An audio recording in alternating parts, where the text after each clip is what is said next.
There are some times when after I've played a game, I'm not entirely sure what I'm going to say about it. Sekiryuu is a lower-tier adventure game based on a property that everyone has forgotten about that falls into the exact same traps that we've seen other bad adventure games fall into. In Japan, the game is barely a footnote. The title Sekiryuu means Red Dragon King, and that's referring to the early Qing Dynasty Chinese warlord Zhang Yu.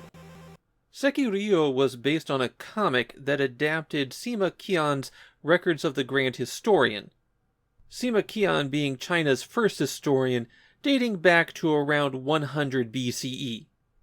Now the comic Sekiryuu stopped publication early in 1987, so this game was extremely late. The comic itself is not remembered at all. As far as I can tell, it's just one of those comics from Shonen Jump that lasted a short while and vanished without a trace.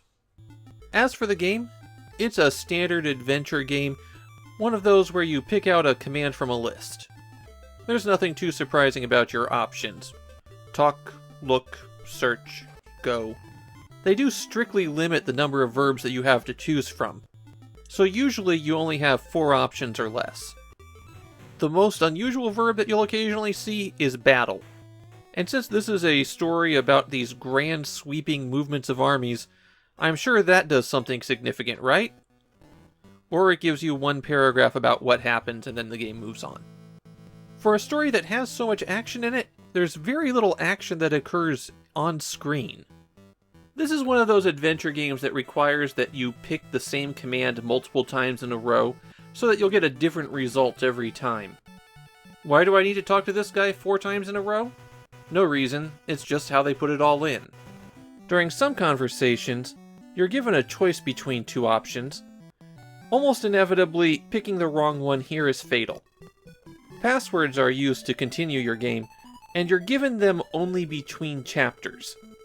Also, there's only 10 chapters in the game, and they're fairly short. Apparently, this is another adventure game similar to Akira, where familiarity with the source material is required. You take actions because you're following the path that was laid out in the comic, not because they make sense in-game.